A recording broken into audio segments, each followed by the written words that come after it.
Hello everyone, welcome. Today we are looking at another lead code question which is Pacific Atlantic water flow. This question is being asked in March month 2021. And what this question says is that given an MPROS n matrix of non-negative integers, represent the height of each unit cell in the continent. Uh, the Pacific Ocean touches the left and top edges of the matrix, and the Atlantic Ocean touches the right and bottom edges. Now, what we need to find is water can flow in any of the four directions, and we need to find that okay, in the list of grid where water can flow to both the Pacific and the Atlantic Ocean. Okay, nice. Okay, so what this question says is, say I have this matrix, say this contains some values, right? Now, what it says is this part and this part belongs to Pacific Ocean. However, if I look at this part and this part, this belongs to Atlantic Ocean, right? Now, what it says is that in this matrix, right, it contains some values. Say, assume that to be, you can say, buildings which are part of this matrix. Now, say I have these buildings which is say this height, this height, this height, this height, this height, right? And say uh, this height. Now what it says is, assuming say this is Atlantic and this is Pacific. Assume just let's focus on the first column and the last column, okay? And these are the values which are there. What it says is, find the slots in this matrix such that water can flow here as well and can here as well, right? So say for example, right, let me kind of change this a bit, right? So assuming with the same thing, right, I am having first column and the last column, and what it says is that assuming say I have these values. So if I look at this is height say 5 story building for that matter. This is a 7 story building, right? Now, and this is say 3, this is say this, etc., etc. Assume these are the height of the buildings in this matrix, and this is Pacific Ocean and this is Atlantic Ocean. Now, if I look at this node, right? If I pour water here, it cannot move towards this direction because I have a building which is higher to that one. So this is out of question. Now, if I look at this 5, right? If I pour water on this one, it will flow to this direction. It will go to the Atlantic Ocean. But if I go towards this, right, it will go towards this because it's a less height. This is less height, but it will get blocked by a height of 7 building because it cannot go above this, right? So this is also out of question now. If I look at this one, this is blocked from both the sides, it will not go anywhere. This is blocked from both the sides, it will not go anywhere. But if I look at 7, right, from 7 it can go this as well, and from 7 it can go this as well, right? Both the ways it is having a downward trend. So output of this example will be 7, right? 7 is one such slot wherein I need to kind of have the water. If I put it there, it will go both the sides, right? So I hope you have understood the question by now, and what we are going to do now, right? How we are going to approach this problem. So if I look at this matrix, right? So let me kind of write it somewhere here. Say 1, 2, 2, 3, and 5. And if I say 4, 4, let me make it a bit smaller, right? 3, 5, 2, 4, 3, and 2, right? Assuming this is your Pacific Ocean and this is your Atlantic Ocean, right? Now, what we are going to do is we are going to find all the numbers or all the, you can say, slots which can go towards the Pacific Ocean, and I'll find all the slots which can go towards the Atlantic Ocean. So 1, 2, 2, 3, 5, 3, 2 are anyways, you can say, the borders. So these are anyways going to the Pacific Ocean directly, right? Now, if I look at this one, right, this two will always go to the Pacific and Atlantic Ocean both because these are aligned towards both of them, right? These are aligned towards both of them. Now let's look at this 4, right? If I look at this 4, the next, so I can, water can go in all the four directions, can go here, it can go here, it can go here, it can go here. If I look at this 4, from 4 it can come to 3 and it can go towards the Atlantic Ocean. and similarly from this 4 4 and it goes toward this one. Now let's see whether it goes to, so I'll mark this as say yes, it is true for Atlantic. Now I'll again check whether this 4 will go to Pacific Ocean or not. Okay, let me see that. So 4 to 3 it will go, 3 to 2 it will go, 2 to 3 it will again go because 4 is still higher than 3 and it will go to the Pacific Ocean. So in a way, 4 is one such number where it is going to both Pacific and Atlantic Ocean via this path. With me? Now if I look at this 3, right, it will not go anywhere because it is stopped from here, stopped from here. It will only go toward the Pacific Ocean. So it is only Pacific Ocean true, but it's not going to the Atlantic Ocean. Now if I look at this 2, it will not go anywhere. If I look at this will not go anywhere. So if I look at this matrix, right, if I look at this matrix, 4 was one such value which was going at both the places. And if I look at this 5, right, now 5, if I look at it, this is anyways touching the Atlantic border, right? Now can it go to Pacific border as well? Yes, it can go to Pacific border because it has a 4 which is lesser than that, 2 which is lesser than that, and can go and club with the Pacific Ocean, right? So I hope you have understood the explanation so far. What we're trying to do, what we're going to do is we are going to each and every variable, each and every value in the matrix, and we are going to first see whether that particular value or that particular node or that particular slot is going towards Pacific Ocean or not. Then we'll perform the same activity for the Atlantic Ocean. So once I have both the matrices or both the nodes which are going to Pacific and one such matrix which is going only to Atlantic. Now what I'll do is we'll see which one is common between the two. If it is common between the two, then it will go to both Pacific and Atlantic, right? I hope that would have made sense. First matrix I'll create which will go only to Pacific. Second matrix I'll create which will go only to Atlantic, right? Atlantic Ocean, and this will go to Pacific Ocean, right? Now what I'm going to see is which one is common across the two. If it is common, that will be my result, right? Now how we are going to do this, we are going to apply depth first search and let's see how that goes. So in case you still have any questions, any doubts, I think mostly once we write the code, I think that will become very, very straightforward and easy to understand. So let's quickly jump onto the code. So first, right, let me create uh, do the basic checks, right? So which will like say if matrix dot length is double equal to 0 or matrix 0 dot length is double equal to 0, then that means there is nothing there. I have to return empty. So return new list I list int done. Now these basic conditions are done. Now what I'll do is I'll find the row length and the column length just for future calculation purposes. Let me make it rows. That will be matrix dot length in cols is equal to matrix 0 dot length, right? Now what I'm going to create is, remember we talked about two matrices which I'll create which will go to both the places, right? So I'll create a bool matrix double dimensional which is a Pacific matrix, new bool rows comma cols, and similarly I'll create a Atlantic matrix, right?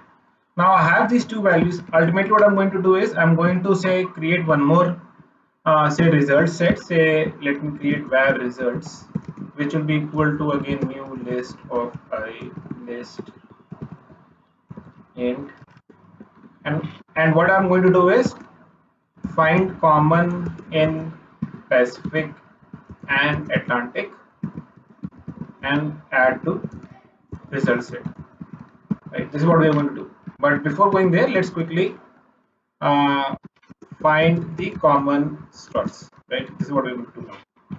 So what I'm going to do now is say I'll run a loop which will say end I is equal to 0, I less than row length I plus plus, and what I'm going to do is I'm going to call depth first search, and what I'm going to pass is, if you see, right, for in order to know it's belonging to Pacific, one thing I'm sure that row 0, the first row, is attached to Pacific, so that's what I'm going to leverage. So So if I do I comma 0, and I'll say Pacific matrix is what I'm going to call Pacific matrix, and I'll say matrix original matrix which I have. So what I'm passing here, right? If you look at this example, I is all the rows and 0 is my column. So I know this column is associated to Pacific, right? I know this column is associated to Pacific. So I'm calling I comma 0, right? So that means I'll look for 1, 3, 2, 6, and 5. Similarly, I'll do that for Atlantic, which will be say 5, 4, 1, 5, 4, right? Then I'll do another loop, which will again go through all the top and bottoms, right?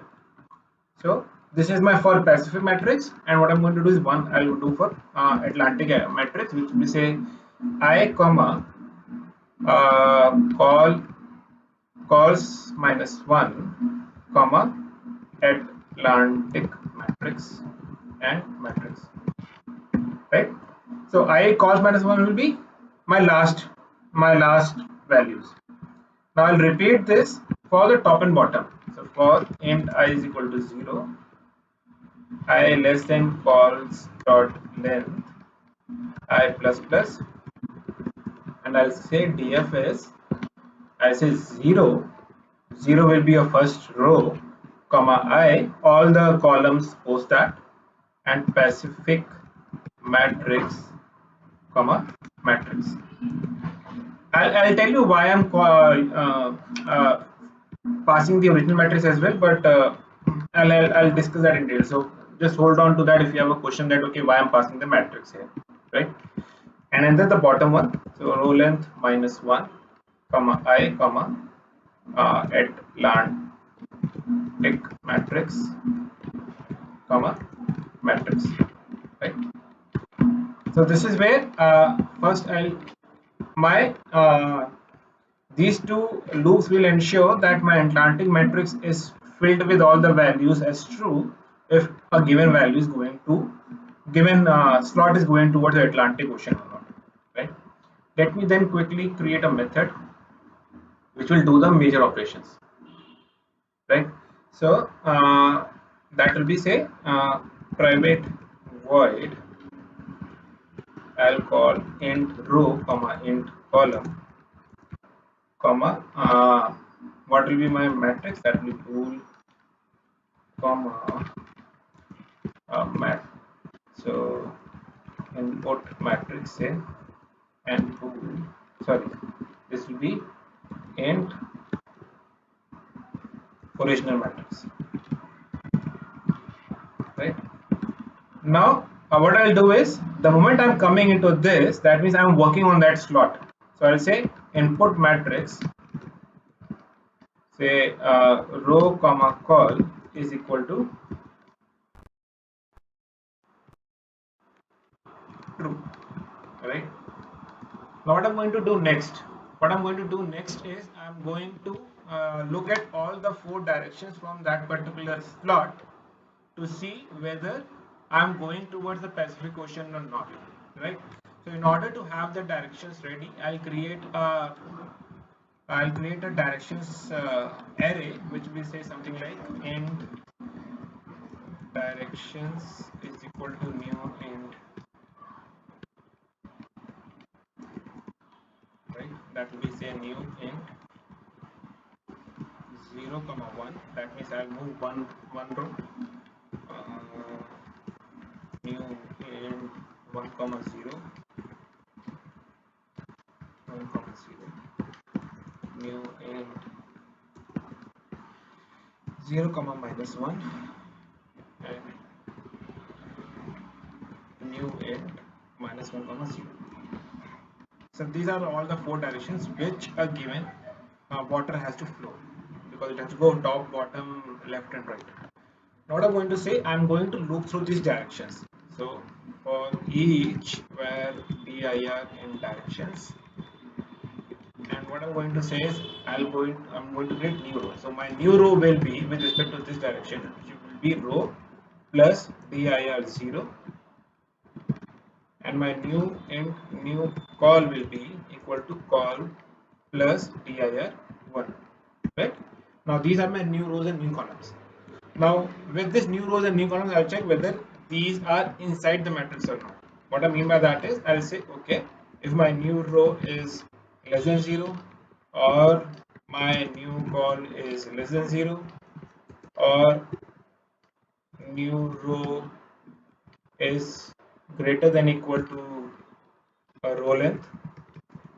Now I think row length is out of scope for this one, so let me create this outside the method.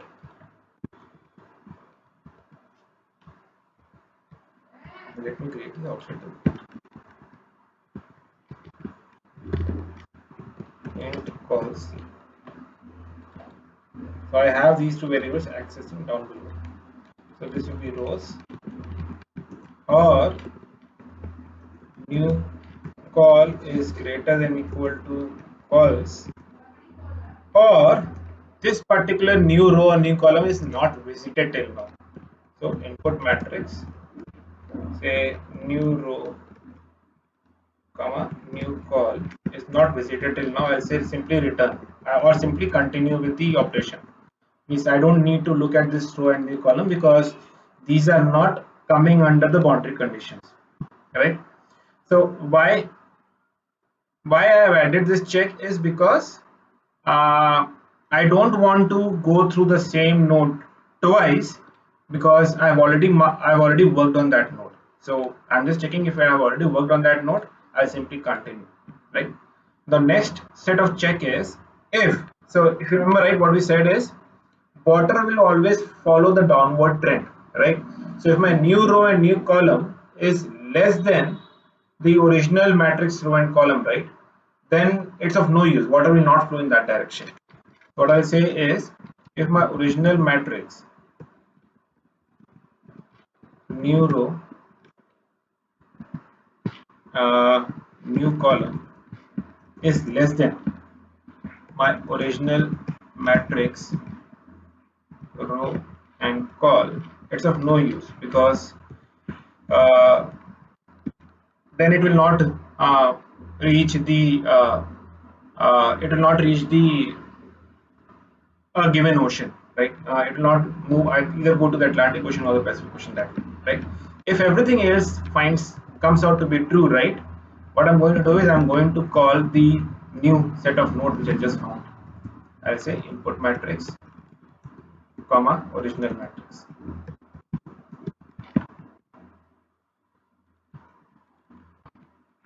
I hope you have understood till now what I just did. So I'm saying these are all the boundary conditions, because see, water has to go. So what, in order to go from this node to this place, all the nodes these needs to be smaller to that one, right? So that's what we are going to check, that okay, whether these are smaller or not. That is one check here. And if it is going to be smaller and it is within the boundary of the matrix, then I'll just continue. Otherwise, I'll call that node and see, go towards the left and right from that node, right? So once I'm outside this matrix, right, once that means I've covered all the nodes which are there, and by the time, so this will ensure that okay, I covered all the matrix. So once I'm back to this step, that means my Pacific matrix and Atlantic matrix are having the Boolean values associated to them, that for which I'm going towards the Pacific part of it, for which I'm going towards the Atlantic part of the ocean. Now what I'm going to do now, right, is I'm going to iterate through both the iterate through the entire matrix and see if the value is true in both of them. If that is true, I'll add it to the results. So for int I is equal to 0, I less than row I plus plus. For int j is equal to 0, j less than false, j plus plus. And I'm going to say is if I and j are accessible for both Pacific and Atlantic. So what I'll say is if Pacific I j and Atlantic I j, right, I'll add it to my result sets. The results dot add new list int, I'll say I comma j, right? This is it. I'll ultimately return results. I hope you have followed that. This goes to whatever have we discussed, that okay, if a given node, if say this node in the first go, if I talk about this node, this will be true, right, for Pacific, and it has to be true for Atlantic as well, because this can go like this in Atlantic and this can go like this in Pacific. So in both the ways, this will be true in both the matrices. If it is true in both the matrices, then I simply add that I comma j index value to my results. Right? This is what we did. So I hope I have covered all the scenarios. I have not missed out anything. Let me quickly run this through again.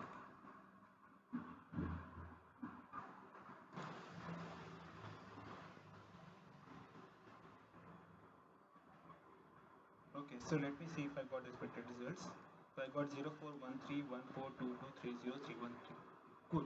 So this got accepted. At least the sample test cases bar. Let me submit it.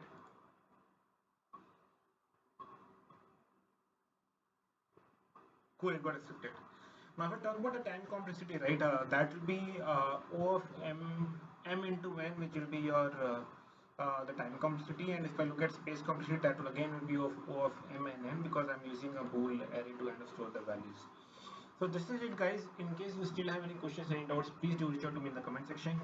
In case you like the button, like the video and understood the whole problem and what went behind the solution, then please do hit the like button. And in case you're new to the channel, please do hit the subscribe button. Thank you, guys. Thanks a lot.